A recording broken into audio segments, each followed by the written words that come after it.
Hey there, greetings everybody. I want to welcome you here to Prog Monster. My name is Murph. I am the host of this show, a show dedicated to progressive rock and other forms of rock music. So it's Thursday night, and we're here to do the episode of What's New.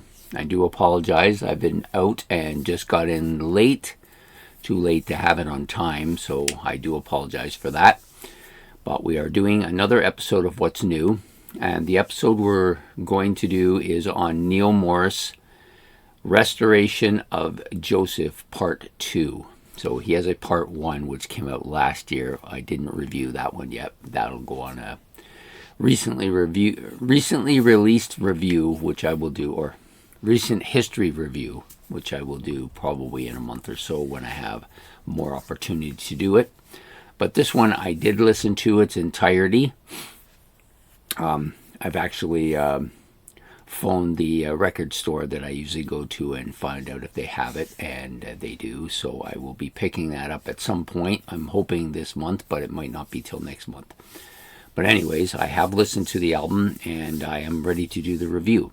There are a couple things on it that I'm not so sure about, but I'll discuss them when I get to them.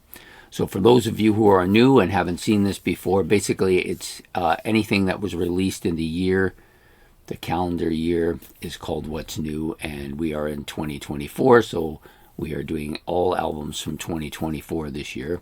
I will just basically talk about the album and the music that's on it. And I've chosen this album because it came out about a week ago, but I had another one that I wanted to do first, which I did last week. This one was my choice to do next, but time has been a little bit hectic last few days, so I haven't had a chance really to get this done early so I could release it. So at any rate, we're doing it now. Okay, so it was released January 12th, I always want to say 19, I don't know why. 2024, 74 minutes, almost 75 minutes in length, so fairly lengthy, 16 tracks in total on this album. It was released on the Radiant Records label. So the lineup for this album, I believe, I don't know for a fact because I haven't actually listened to the first book of this, the first part of this two-part album series, but I believe that Neil Morse was the only person on the last album. So he does vocals, keys, guitars, drums, and percussion, and I assume that bass is under the guitar label since he didn't have any other bass players listed for the album, and I didn't see anything else indicating it, so I am assuming that the bass is also under his guitar label here. So I think he does pretty much plays everything, right? Eric Hubauer is on this album. He also plays some keyboards and vocals. His brother Alan Morse, I think it's his brother, I could be wrong, but I think it's his brother, plays guitars and vocals on this as well.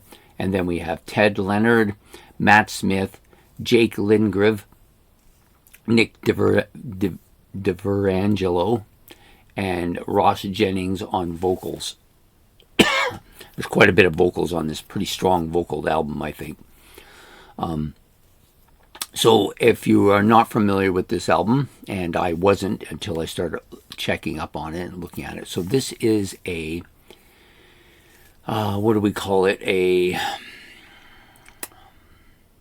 always forget this word. But anyways, we'll talk about the album a bit, and then I'll tell you what it is. So he has a two-part thing. Both albums I did check have 16 tracks on it. Book 1 released last year. Book 2 released this year. Very symphonic album. Lots of synthesizers on this album. I wouldn't say it's the most dominant part of the album, though, but it is a pretty strong influence on here. The instrumentation is strong. All of the instruments are good, solid, great drumming, some great bass parts on here. Guitar solos. He puts the guitar solos in, I think, periodically. They're a little bit, I would call them a little bit sparse, but not overindulgent. I think is very tastefully done, that part. Lots of keyboards and piano on this as well. And The rhythm section, of course, is strong, keeping the time and keeping the interest here. I find that the piano is fairly consistently part of most of the tracks on the album too. Like, it's pretty dominating. I wouldn't say that it's frontal, like it's not forward to the point where you notice it all the time, but it definitely is a strong indicator of how strong usage on the album. That's what I meant to say. I think the storyline is pretty easy to follow. This is a kind of a Christian storyline. I think it's on Joseph from the Bible, and I'm not talking about Joseph, the father of Jesus. I'm talking about Joseph from the original Old Testament. I believe that's who it's about anyway. So, and the storyline talks about the story. Now, I'm not as familiar with the Old Testament, so I can't really tell you too much about the story, other than I can follow along what's happening, and each song adds to the story, and it concludes at the end, of course. Lots of catchy riffs on this at times. Not dominating, but periodic and great in there. I think that he doesn't really have any particular aspect of the music that's very dominating. It's all inclusive, but there's bits and parts of it all throughout the song. The other thing I really enjoyed on this album is the vocal harmonies. Different vocal harmonies, some of them with music in the background, some of them without music in the background. Very reminiscent of some of the stuff that Gentle Giant did on some of their albums 4 or 5 decades ago. A very, very strong vocal harmony part. Actually reminds me quite a bit of the Gentle Giant stuff that I listen to. I think it's on Freehand is the one that I'm thinking of.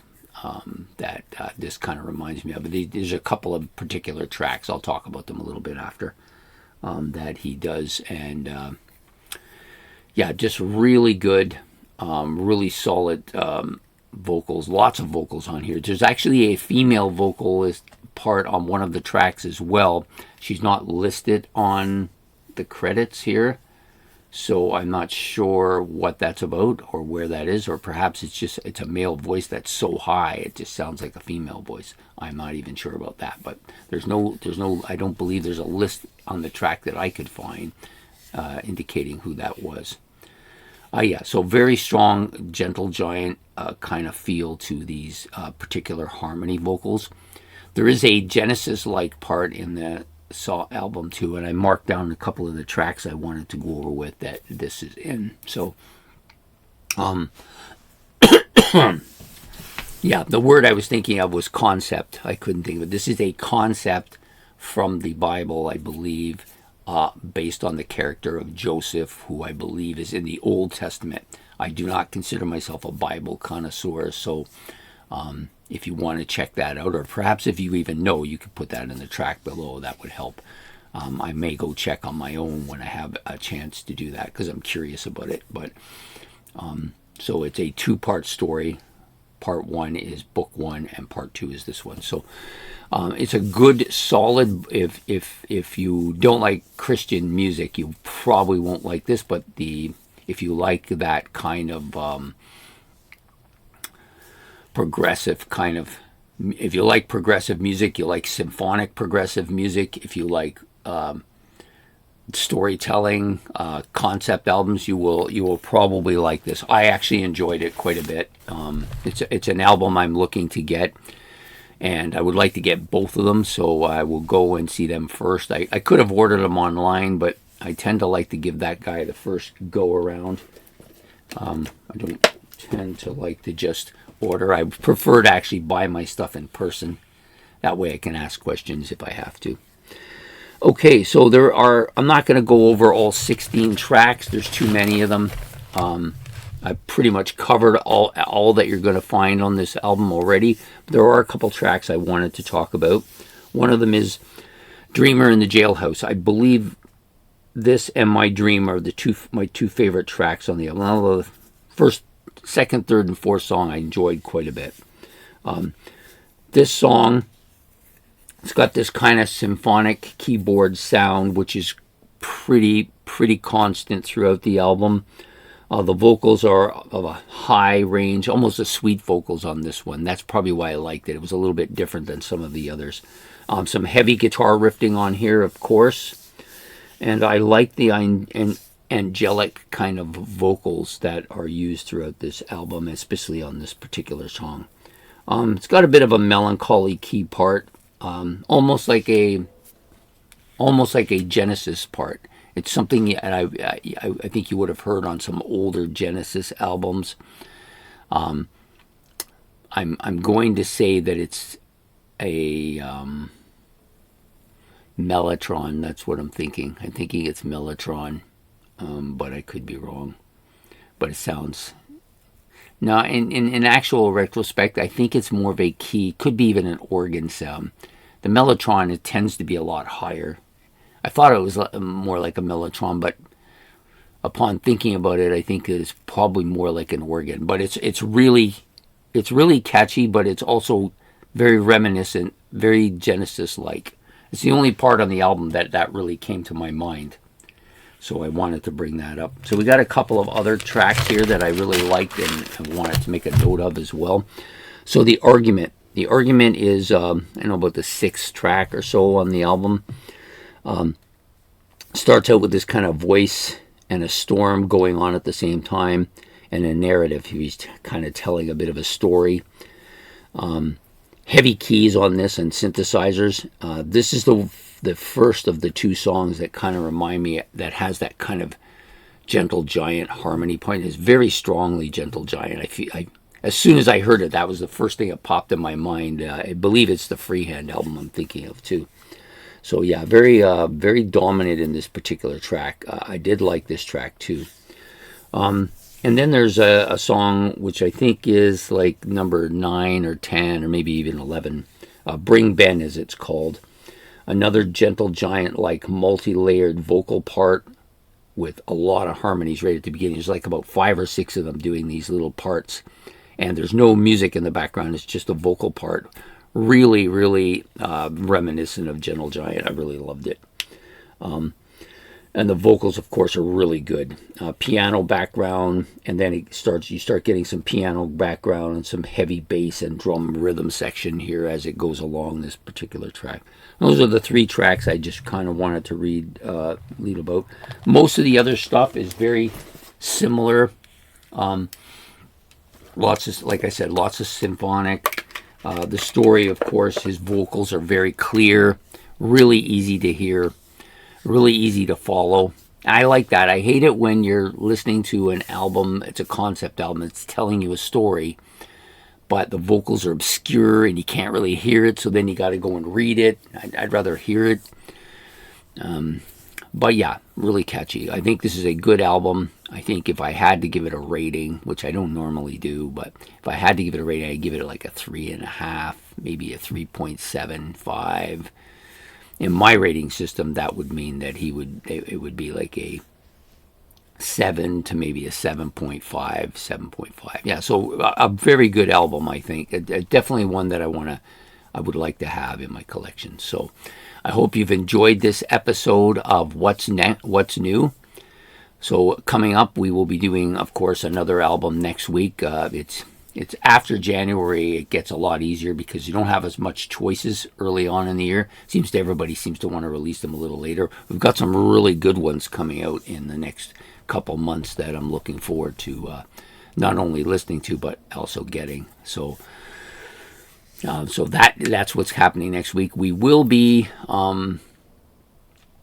continuing with the current Sunday night series with the Kiss the Originals, for those of you who are wondering how that's going along. So we have coming out this Sunday will be the Gene Simmons one, followed, of course, lastly by the Ace Frehley one, which will come out the following Sunday. And I decided to space that series out a bit to kind of eat up some of the time that Ben's Album Challenge and the Great Album Challenge used to do. So I hope you can show up for those and see those as well.